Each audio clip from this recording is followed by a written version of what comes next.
Student, আমি তোমাদের Soumya ma'am. আজকে তোমাদের জিওগ্রাফিক্যাল ফ্যাক্টটা থাকছে ভারতের একটা ইম্পর্টেন্ট নদী যমুনা সম্বন্ধে। ভারতের সবথেকে ইম্পর্টেন্ট নদী হচ্ছে গঙ্গা, তার মেন ট্রিবিউটারি হচ্ছে যমুনা। যমুনাকে বলা হয় ওপেন সয়ার। কেন বলা হয়? তার কারণ হচ্ছে যমুনার জলের রং পুরোপুরিভাবে কালো। এটা দুটো এক্সপ্লেনেশন হয়, একটা মাইথোলজিক্যাল আর একটা যেটা অ্যাকচুয়ালি বা সায়েন্সের দিক থেকে তুমি করতে পারো।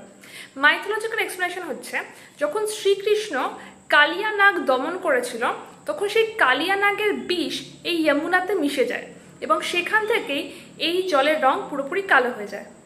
এবং যদি তুমি এটাকে সায়েন্সের দিক থেকে বা তুমি যদি এটা জিওগ্রাফিক্যালি দিক থেকে এক্সপ্লেন করো তাহলে যমুনার জল ভীষণ লেভেলে পলিউটেড। এর আশেপাশে যে শহরগুলো রয়েছে যেমন দিল্লি, সেখান থেকে যে ওয়েস্ট মেটেরিয়ালগুলো আসছে সেই পলিউশনটা যমুনাতে মিশছে এবং তার থেকেই এই জলটা পুরোপুরি হয় পলিউটেড। তোমরা আমাকে বলবে আর কোন নদীকে ওপেন সয়ার বলা হয় কমেন্ট সেকশনে।